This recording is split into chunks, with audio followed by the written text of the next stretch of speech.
Amables televidentes, comenzó la semana y comenzó el Telematutino 11.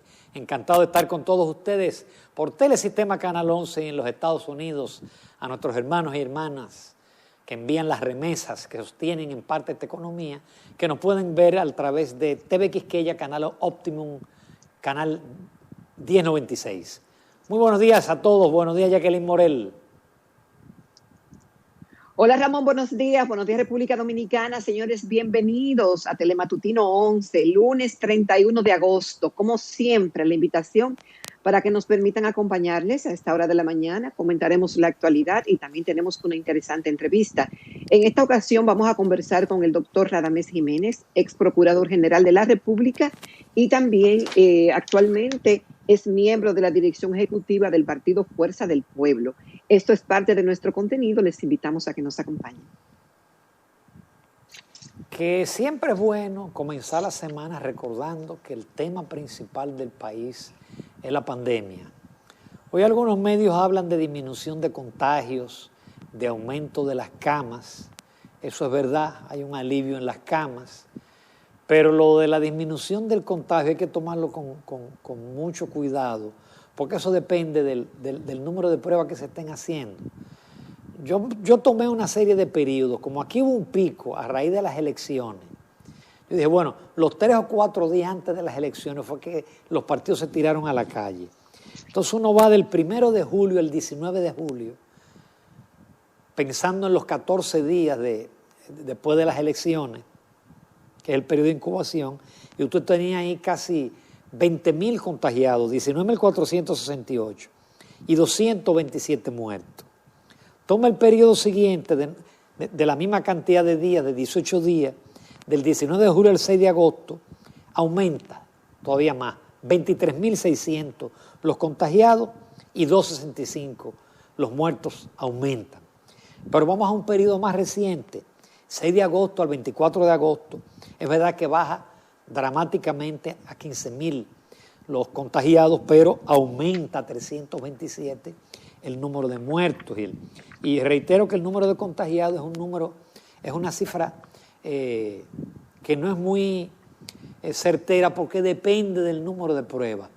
Estamos esperando, yo espero que esta semana se llegue a las 7.000 pruebas que el gobierno anunció, y ahí sí nosotros, si nos pasamos 10 días dando de a 7.000 pruebas, y nos daremos cuenta si realmente estamos en presencia de una disminución de los contagiados o por el contrario la curva sigue aceleradamente en forma así exponencial. Bueno, Ramón, mira, tenemos que en el día de ayer, según el Ministerio de Salud, la tasa de positividad era de un 28.36%. De las pruebas procesadas en las últimas 4 semanas. Anteriormente la tasa de positividad estaba en un 33.10, justamente. Pero ¿qué pasa? La tasa de letalidad ha sufrido un ligero incremento. Estaba ayer en 1.78 con relación al 25 de julio y anteriormente estaba en 1.69. El tema es, como tú dices, Ramón, la cantidad de pruebas, y parece que el gobierno ha tenido escollos en este sentido, que a pesar del anuncio y la voluntad de la realización de pruebas masivas para determinar el curso del COVID en el país, no ha sido posible la realización de esas pruebas. De hecho, vemos que en el laboratorio oficial, en el Laboratorio Nacional Dr. de Filló, en el día de ayer nada más se procesaron un 16.7%. Y en la última semana, las cifras que se estaban dando habían sido procesadas por los laboratorios privados, debido a la falta de insumos del Laboratorio Nacional. Que también el tema de los insumos, y parece que el tema de la importación, ha sido difícil para las autoridades de salud. El tema, Ramón, es como tú dices, habrá que ver, porque nos entusiasmamos y decimos que estamos bajando el número de contagiados. Pero el tema es la cantidad de pruebas y si es consistente en el tiempo esa disminución, para realmente así poder determinar esa curva, si está por encima o si está o si estamos superando el tema. De hecho, hay muchas expectativas, no solamente local, sino a nivel internacional, de qué pasa con la República Dominicana, de que esos números se acomoden para tener un turismo más fluido, para reactivar la economía y tener mayores inversiones. Esto, como tú dices, Ramón, estoy totalmente de acuerdo contigo. Este es el tema fundamental del país. Exactamente. Y mira que el gobierno en 2 semanas ha desplegado acciones en muchísimas áreas: educación, salud, turismo, pedernales, un monorriel, eliminar los carros chatarra. Uno diría que hasta que quizás en demasiados temas, en apenas 2 semanas, y justamente el presidente estuvo todo el fin de semana en Pedernales. Crecen las esperanzas. Pedernales tuvo que esperar más de 30 años para que judicialmente se decidiera el tema de los terrenos. El pasado gobierno por lo menos llegó a elaborar un master plan, pero la cosa quedó ahí. Vamos a ver, porque en un momento de recursos escasos, en un momento donde el turismo está en el peor momento en toda su historia, no parece claro que haya recursos privados o las alianzas público-privadas para construir un aeropuerto y para construir 3.000 habitaciones que, aunque tardarían entre 2 y 3 años, y obviamente en 2 y 3 años el turismo no solamente se habrá recuperado, sino que se supone que el turismo se va a relanzar a nivel mundial, pero son grandes retos. Hay muchas esperanzas, porque la única posibilidad que tiene Pedernales, Bauruco, Barahona, todas esas provincias, es definitivamente el desarrollo de un polo turístico con el debido respeto ambiental. Pero está muy bien que el presidente aprovechara y descansara y se reuniera con los sectores que le pidieron de todo, y que se reuniera también con los dirigentes de su partido que le pidieron de todo también. Bueno, Ramón, parece que tú me adivinaste el pensamiento. La visita es muy positiva, ese contacto con las comunidades es positivo, que escuche a los diferentes sectores es positivo, que vea esa deuda pendiente que hay con Pedernales, con esos recursos naturales tan maravillosos que tiene, esa playa de Bahía de las Águilas, de las más bellas del mundo, y esa comunidad que merece mejor suerte. El tema es, como tú dices, Ramón, muchos buenos deseos, pero ¿de dónde va a salir el dinero? El presidente Abinader dijo que iban a ser creativos, porque obviamente para desarrollar un proyecto como el que pretende, se necesitan recursos, y en estos momentos lo que más falta es eso, debido a la incertidumbre que existe en el país y en el mundo con respecto al comportamiento del coronavirus y su impacto en la economía global. Entonces, ¿de dónde saldrán? ¿Se animará el sector privado a invertir en Bahía de las Águilas? El presidente dijo que tocarán esas puertas. Obviamente habían en el pasado inversionistas extranjeros y locales interesados en construir proyectos hoteleros en Bahía de las Águilas. Entonces, vamos a ver si realmente esto se traduce en que sea una realidad el turismo en esa zona del país. El presidente habló de 2 años y medio, pero vuelvo e insisto, el problema de los recursos en momentos en que hay un decrecimiento de la economía, en que hay esa incertidumbre, pues vamos a ver cómo se armoniza todo esto. El gobierno ha apostado mucho al tema de las alianzas público-privadas, y eso en otros países no ha dado resultados. En República Dominicana tenemos un caso, que es el de la autopista a Samaná, que no solamente tiene un altísimo peaje, sino que tiene lo que se llama un peaje sombra. Es decir, que el Estado, el gobierno, tiene que entregarle a esa compañía 1.000 y pico de millones de pesos cada año para compensar supuestamente lo que ellos no logran en peaje para el retorno. Entonces, hasta ahora no ha sido tan fácil. Uno espera que sí, que efectivamente haya tantos capitales dispuestos a asociarse con el Estado en proyectos que no solamente son de turismo, parece que también en acueductos, en carreteras, en puertos. Por otro lado, la prensa destaca unas importantes declaraciones de la magistrada, la Procuradora General, la doctora Miriam Germán Brito, en el sentido de que va a ser intolerante, que no tolerará corrupción y tampoco crimen en su gestión.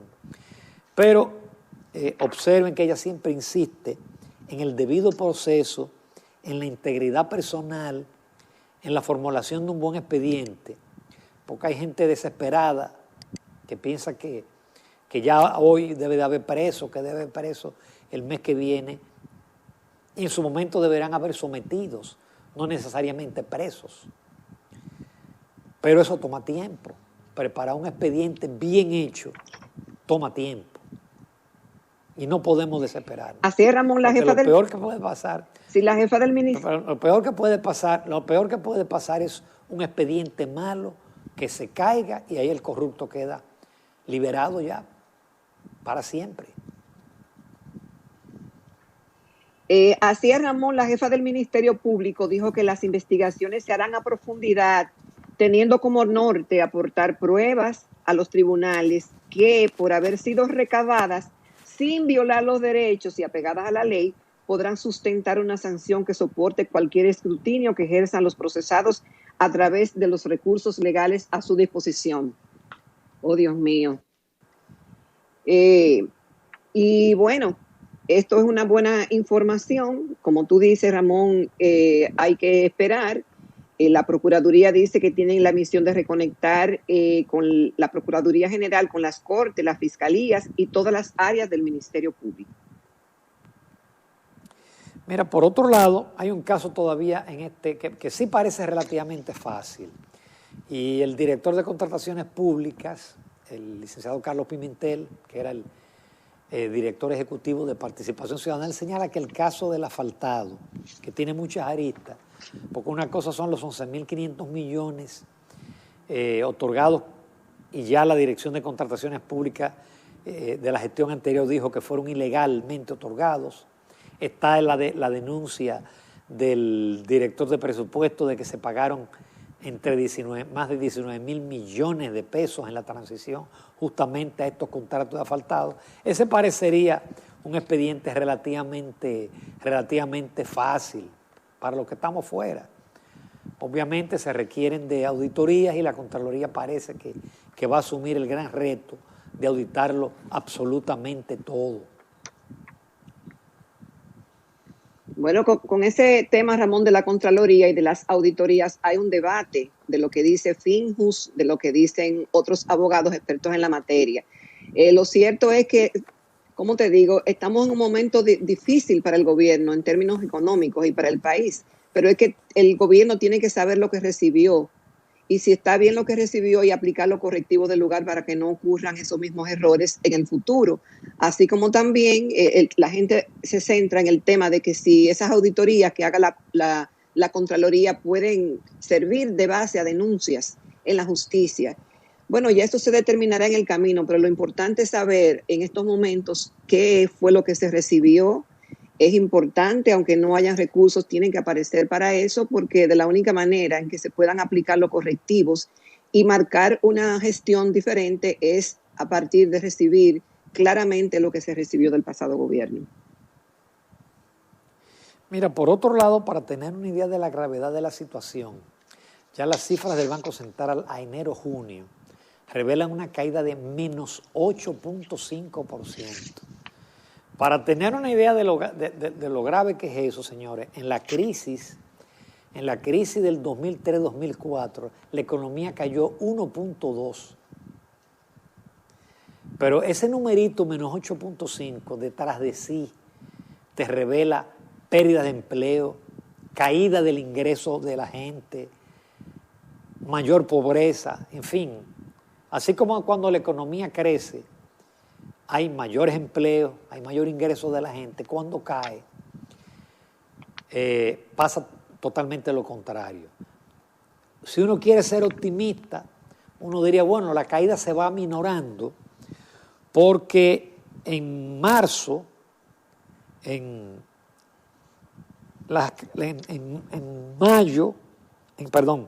abril, la caída fue 29.8%.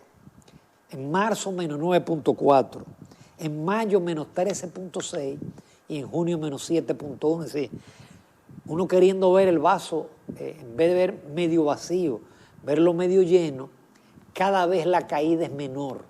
Así, venimos de una caída de 29.8%. Es decir, de un tercio la economía se desplomó en abril, en junio está en 7.1%. Pero claro, el promedio del año está en menos 8.5% y eso es un verdadero tablazo económico.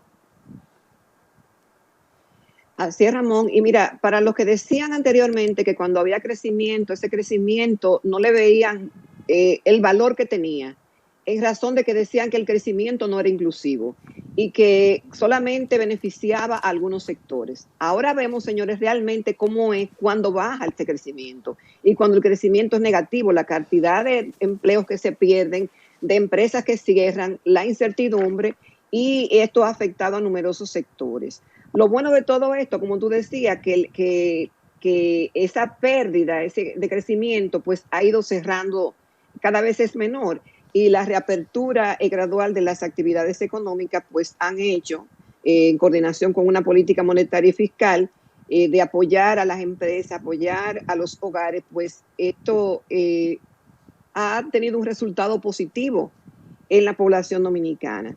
El mayor impacto de esta caída lo tuvieron los bares y los restaurantes en un menos 43.3%, la construcción en menos 19.5%, exportación de minas y canteras menos 15.6%, las actividades de servicio menos 12.1%, el transporte y el almacenamiento menos 10.8%, las zonas francas menos 9.6%, la enseñanza menos 3.6%, el comercio, en fin, que pocos sectores han sido Nadie realmente lo que se ha mantenido en pie.